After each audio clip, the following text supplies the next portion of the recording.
Hello everyone. आज की class में हम टीचिंग स्ट्रैटेजीज़ के बारे में पढ़ेंगे। टीचिंग स्ट्रैटेजीज जनरली एक तरह से आर्ट ऑफ टीचिंग है या आर्ट ऑफ प्लानिंग है to attain the instructional objectives by the teacher. यानी जब टीचर क्लास में पढ़ाने जाता है तो उसे कौन से मेथड से क्या स्ट्रैटेजी अपनानी चाहिए जिससे कि वो अपने ऑब्जेक्टिव्स को गेन कर ले और जितना वो आउटकम देना चाहता है बच्चा उसको अच्छे से लर्न कर सके। बच्चे को जो आउटपुट है in the form of result वो टीचर गेन कर सके, तो वही होती हैं टीचिंग स्ट्रैटेजीज़।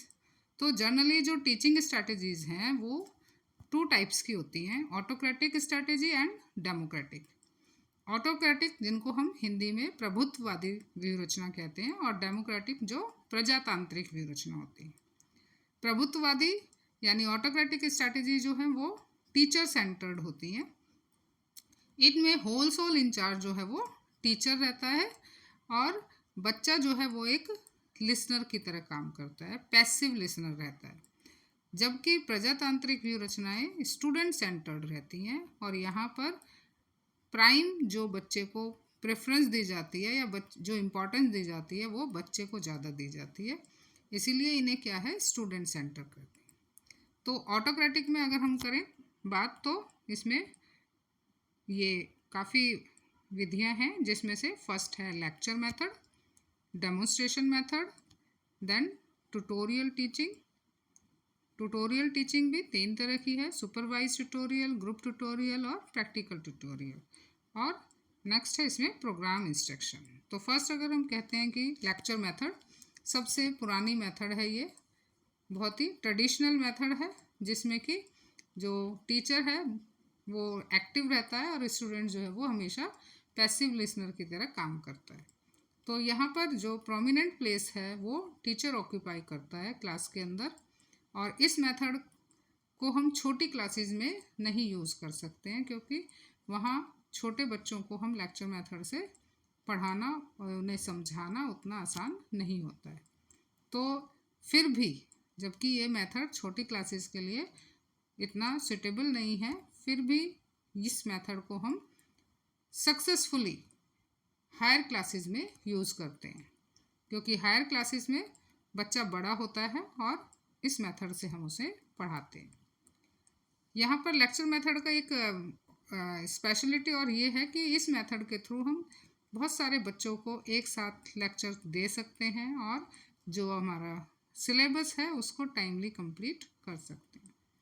डेमोन्स्ट्रेशन मेथड जिसे हम प्रदर्शन विधि कहते हैं, ये भी यूज़फुल मेथड है और इफ़ेक्टिव मेथड है टीचिंग का, लेकिन इस मेथड में जनरली हमने देखा था लेक्चर मेथड में क्या है कि केवल टीचर ही एक्टिव रहता है, बट डेमोन्स्ट्रेशन मेथड में टीचर के साथ साथ बच्चा भी यहाँ पर एक्टिव रहता है।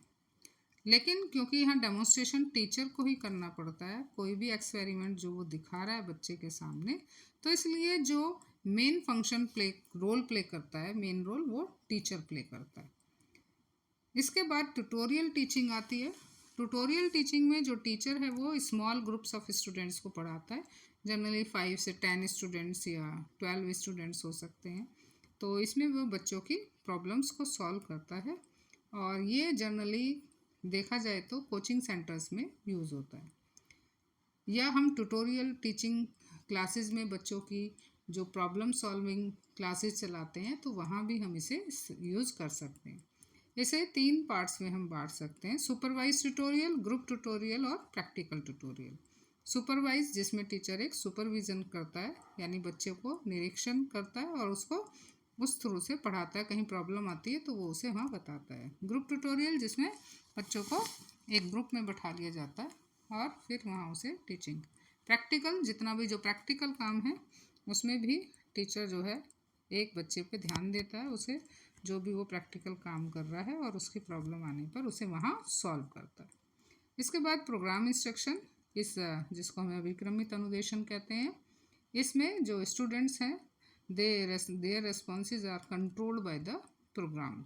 तो ये प्रोग्राम इंस्ट्रक्शन पर मैंने एक डिटेल में वीडियो डाली हुई है, अगर आप चाहें तो उसे देख सकते हैं। तो ये 4 मेथड हैं जो कि हमारे ऑटोक्रेटिक स्ट्रैटेजी में आते हैं। अब अगर हम डेमोक्रेटिक स्ट्रैटेजीज़ की बात करें तो उसमें है हमारे क्वेश्चन आंसर मेथड, जिसे हम प्रश्नोत्तर विधि कह रहे हैं, ह्यूरिस्टिक स्ट्रैटेजी है, और इसके बाद अन्वेषण व्यूह से कहेंगे। इसके बाद प्रोजेक्ट मेथड है, जिसमें प्रोजेक्ट के थ्रू टीचर पढ़ाता है या बच्चे को कोई प्रोजेक्ट्स दे दिए जाते हैं और बच्चा उन प्रोजेक्ट्स को पूरा करता है। ब्रेन स्टॉर्मिंग, जिसे मस्तिष्क उद्वेलन कहते हैं, तो ब्रेन स्टॉर्मिंग जिसमें कि कुछ ऐसी सिचुएशंस क्रिएट की जाती हैं जिससे कि बच्चा उस समस्या पर अपना विचार उसके अंदर जो आते हैं उनके अकॉर्डिंग वो सॉल्यूशन देता है।